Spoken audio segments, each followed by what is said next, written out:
ዩቲዩብ ተከታታዮች እንዴት ናችሁ? ደህና ናችሁ ወይ? እኛ አለን እግዚአብሔር ይመስገን።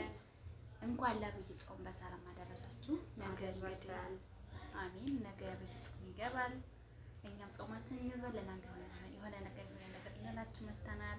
ሼር፣ ሰብስክራይብ፣ ላይክ በማድረግ አብራችን ቆዩ እንላለን። እንዲሁም ቤተሰብ ያልሆናችሁ ሰብስክራይብ በማድረግ የደወሏን ምልክት በመንካት ሁልጊዜ ቪዲዮአችን እንዲደርሳችሁ አድርጉ። አበረታቱን። ጾሙን እንግዲህ የአንድነት የሰላም የበረከት እንዲያደርግልን እንዲሁም አንዳንድ ነገሮች ይዘንላችሁ መጥተናል። አሜን። ዘረኝነት የሚጠፋበት መመቀያየት የሚጠፋበት ያድርግልን፣ የሰላም የፍቅር ያድርግልን እያልን እንግዲህ ስለ ጸሎት ከእግዚአብሔር ጋር ስንቀርብ እኛ በስደት ያለን ለጾም አይመቸንም፣ ጸሎት ለማድረግ አይመቸንም። መዳን ቤት ያለን እና እንግዲህ እንዴት ታግሰን በትዕግስት ሁሉን ነገር ችለን እንዴት ማለፍ እንዳለብን አንዳንድ ነገር እንላችኋለን። ደግሞ እኛ ትዕግስት እንዲኖረን እግዚአብሔር አምላክ እንዲጨመርበት ጾም ጠንክረን እንድንጾም ያው እግዚአብሔር እንዲረዳን በጾም በጸሎት አሁን ላይ የሙስሊሞቹም ጾም ስለሆነ በዛ አጋጣሚ ውድ የሙስሊም ወንድሞቻችን እንኳን አደረሳችሁ ብለናል። እናንተንም ረመዳን ከሪም ብለናል። መጨረሻ ላይ ነው እንደዛ የሚባለው ለካ። ብቻ መልካም ጾም ያድርግልን። የሁለታችንም ጾም አብሮን ይገባ ነው መሰለኝ። አላውቅም እነሱ መቼ እንደሚገባ ምንኪን 3 ቀን 4 ቀን ቢቀረው ነው እና መልካም ጾም ለሁላችን ያድርግልን። በመዳን ቤት የሚሰሩ ድሎቻችን እግዚአብሔር አምላክ ከሰው ቤት ያወጣችሁ። ለምንም ብላችሁ ታገሱ። ትዕግስት ለሰው ላይ አስፈላጊ ነገር ነው። ታገሳችሁ ለመጾም ጾም የምትችሉ አረቦቹ የማያስጾሙ አሉ። ሁለት ለመጾም ስሞክሩ የሆነ ድስት የማይመች አለ፣ ጽፋው የነሱ ሁሉ ነገር። አሁን እኛ 2 ወር ከምናምን ሙሉ አንበላም፣ ቅባት አንጠቀምም። እነሱ ግን ጾመው ቅባት ስለሚጠቀሙ ያንን ተጠንቀቁ። ሲሆን በደንብ ተጠንቀቃችሁ ጽሙ። በጾመን ቁጥር ወደ እግዚአብሔር ነው የምንቀርበው። በስደት ሀገር ላይ ነው አባቶቹ እንትን ብለው ፈቅደዋል፣ ግን ለመጾም ሞክሩ። መጾም መጸለይ ከፈጣሪ ጋር በጾመን ቁጥር ወደ እግዚአብሔር እየቀረብን ነው። ወደ እግዚአብሔር ስንቀርብ ደግሞ ፈተናዎቻችን ይቀንሳሉ፣ ጸሎታችን ይሰማል። እግዚአብሔር ቶሎ ይሰማናል ጸሎታችንን እና ብንታገዝ ባይዘወይ ትዕግስት ያስፈልጋል። ትዕግስት ካለ መጾም እንችላለን። እግዚአብሔርን በትና መጠበቅ እንችላለን። ራሳችንን ልንገዛ ይገባል። ሰውነታችን ወይም ፍላጎታችን እኛ እንዳይገዛ እኛ ፍላጎታችንን መግዛት አለብን እና በትዕግስት ጾመን በረከት የምንሰራበት ጥሩ ነገር የምናደርግበት ጾም እንዲሆንልን ያው እግዚአብሔር አምላክ ይፍቀድልን። ባይዘወይ መዳን ቤት ሆኜ ጾምና ልክ 3 ቀን 4 ቀን ጾምና አልችልም፣ አቋርጠው ነበረ። ሲደክመኝ ደግሞ ምግቡን ድስቱን ምናምን ሲያነካኩብኝ የተወው ነበረ። ደግሞ አልችልም እኮ በቃ ይደክመኛል ምናምን እላለሁ። ግን ስንጾም ጥንካሬ ነው እንጂ የምናገኘው ያ ምግቡ ስለቀረ እኛ አይደክመንም። መንፈሳችን እንደውም እንትን ይላል። መዝሙር ምናምን በምናዳምጥ ጊዜ ጿሚ ሆነን እናውቃለን። የራሳችንን ኃጢአት እያዳመጥን ስለሆነ መንፈሳቸውን እንደውም ይከፈታል። ሊከብድ ይችላል። በእርግጥ ግን በቃ እግዚአብሔር አንድ ቀን እረፍ የምንልበት ነገር ሰጠንና እረፍ እንላለን። እኛም ተመስገን ነው፣ እግዚአብሔር ይመስገን። ከትናንት ነው ዛሬ ላይ ተመስገን ነው።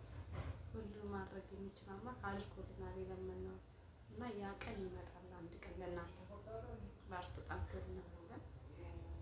እኛ እህቶቻችን መዳን ቤት ቢሆኑም እኛ ግን እግዚአብሔር ይመስገን ጥረን ተፍጨርጭረን ደግሞ ነገ የተሻለ ቦታ ላይ ደርሰን እንደምናሳያቸው ተስፋ እናደርጋለን። በተለይ ሳኡዲ ያለን ሰዎች በጣም ከባድ ነው። በጣም አረቦቹ ያው እንደሌላ ነገር አይረዱም። አብዛኞቹ ሙስሊም ሀገር ስለሆነም ራሳቸውን እያጠፉ ያሉትን ባለመመቸት ነው። በጣም ስራ የሚያበዙት አብሶ በኮንትራት የሚመጡ ወንድሞቻችን። በህገወጥ የምንመጣው እንደውም ምን ይሻላል አንሰራም ብለን ራሱ መውጣት እንችላለን። ግን ጠለብ ቤት ያሉት በጣም ነው የሚሰቃዩት። በጣም መኝታ ሰዓት የላቸውም ነበረ። ሙዚቃ ከውጭ እየገባ ነው። ይቅርታ ሙዚቃው ይቅርታ እና ከጎን የሚሰማ ድምፅ ነው። ከተሰማችሁ ይቅርታ። እና እህት ወንድሞቻችን ጾሙ እንደምን ብላችሁ ለመጾም ሞክሩ። ባይሆን 3 ቀን የምጾመውን ጸሎት እሱን ካልተሳላችሁኝ አስቆም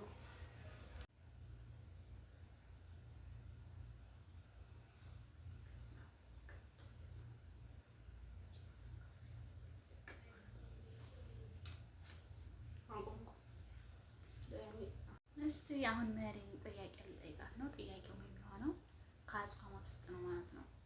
አሁን የአብይ ጾም እንላለን አይደል? የአብይ ጾም ስንል አብይ ስንል ምን ማለታችን ነው? እኛ ኦርቶዶክሳውያን አብይ ስንል ምን ማለታችን ነው? አብይ ማለት ያኔ ከፍ ያለ ትልቅ የሆነ ማለት ነው። እንዲሁም ከሌሎቹ አጽዋማት የተለየ ማለት ነው። እሺ አብይ ጾም የተባሉት የመጀመሪያው እሑድ ምን ይባላል? የመጀመሪያው ስንት ናቸው? 12 እሺ ቤተሰቦች አሁን መሪ ነው የምጠይቃት ጥያቄ። ጥያቄው ምን ሆነው ከጾም ውስጥ ከጾሙ ጥያቄ ነው የምጠይቃት። አብይ አሁን የአብይ ጾም እንላለን እኛ። ብዙ አይነት ጾም አሉ፣ ግን ይሄ የፋሲካ ጾም የሚባለው የአብይ ጾም ነው። እና አብይ ስንል ምን ማለታችን ነው? እኔ አብይ ማለት ከፍ ያለ ወይም ትልቅ ማለት ነው። እንዲሁም ከሌሎቹ አጽዋማት የተለየ ብዙ ከፍ ትልቅ ባጭሩ እንደዚህ ነው። ግን ሲብራራ ብዙ ስላለው ገብታችሁ ማመን ትችላላችሁ። መጽሐፍ ቅዱስ ያላችሁ ጎግል ላይ ነው። የአብይ ጾም ልጠይቅሽ፣ የአብይ አጽዋማት የምንላቸው ስንት ናቸው? የአብይ አጽዋማት 8 ናቸው በዝርዝር። እሺ የመጀመሪያው ሳምንት ምን ይባላል? የመጀመሪያው ሳምንት ዘወረደ ይባላል። ሁለተኛው ቅድስት፣ ሁለተኛው ቅዱስ፣ ሶስተኛው ምኩራብ፣ አራተኛው መቃብር፣ አምስተኛው ደብረ ዘይት፣ ስድስተኛው ህብረ ሰባተኛው ኒቆዲሞስ፣ ስምንተኛው ሆሳዕና ይባላል። አሁን የነገውን ይዤላችሁ መጥቻለሁ። ዘወረድ ማለት ምን ማለት ነው የሚለውን ይዤላችሁ መጥቻለሁ። እሱን ታብራራለች። እስኪ እናዳምጣት። በዛውም ትንሽ እንደው ቢያንስ ከ10 አንድ ብንማር ለኛ ጥቅም አለው ማለት ነው።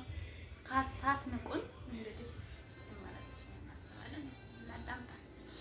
ዘወረድ ማለት ቅድመ ዓለም የነበረ ዓለምን ፈጥሮ የሚኖር አልፋና ኦሜጋ ከሰማይ ሰማያት መውረድና ከእመቤታችን ከቅድስተ ቅዱሳን ከንጽሕተ ንጽሕናን ከድንግል ማርያም መወለዱን የሚያመለክትልን ስያሜ ነው። እናመሰግናለን። አብራት ታደናለች። እንግዲህ እናንተ ምንም ከዚህ በላይ እርግጠኛ ነው ከፈለጋችሁ ቀጣይ ሳምንት ቅድስት ማለት ማለት እንደሆነ እኔ ደግሞ አብራራላችኋለሁ። ሳምንት ጾሙን የበረከት የአንድነት ያደርግልን። ሁላችንም አውቀንም ሳናውቅ በስህተት ያስቀየማችሁ ነገር ካለ ከልብ ይቅርታ እያልን ጾሙን በሰላም እንድንጾም እግዚአብሔር አምላክ ይፍቀድልን። መልካም ጾም ይሁንላችሁ። የሚቀጥለው ሳምንት ላይ ነገ ነው እሑድ። የሚቀጥለው ይሄንን ዘወረድን ስንጨርስ ቅድስት ላይ ስንገባ እህታችን ኤልሳ ታብራራላችኋለች። መልካም የበረከት ጾም ያደርግልን። በእውነት እግዚአብሔር አምላክ እንድንጾም መልካም እንድንሰጠን በተቻለን አቅም እንድንረዳ እግዚአብሔር አምላክ ይፍቀድልን። የተወደደ ሰላም ያደርግልን። በሰላም ጾሙን ጀምረን እንድንጨርስ እግዚአብሔር አምላክ ይርዳን እንላለን። ቤታችን ጸሎታችን እግዚአብሔር አምላክ ሰማን ዘንድ ታማልድልን። አሜን። እንግዲህ ውድ ቤተሰቦቻችን ከብዙ ትንሽ ያስተምራናችኋል ብለን እናስባለን። ቪዲዮአችን ከተመቻችሁ ላይክ አድርጉ። ላይክ ባረጋችሁ ቁጥር እኛ ብዙ እንጠቀማለን። ሼር አድርጉ ከተመቻችሁ ለጓደኛ ወዳጆቻችሁ። ሰብስክራይብ አድርጉን። ገና 10 ሰብስክራይብ እንኳን አልገባሁም። አዲስ ዩቲዩብ ነው። ሰብስክራይብ አድርጉን ማለት እናንተ ምንም አትቆጡም። እኛ ግን ሰብስክራይብ ላይክ ስታደርጉልን እንጠቀማለን እና የምትወዱን ነው። ሰብስክራይብ ላይክ በማድረግ ቤተሰቡ እንላለን። መልካም ቀን መልካም ጾም ያደርግልን። ሰላም ደሩ። እግዚአብሔር ከሁላችን ጋር ይሁን።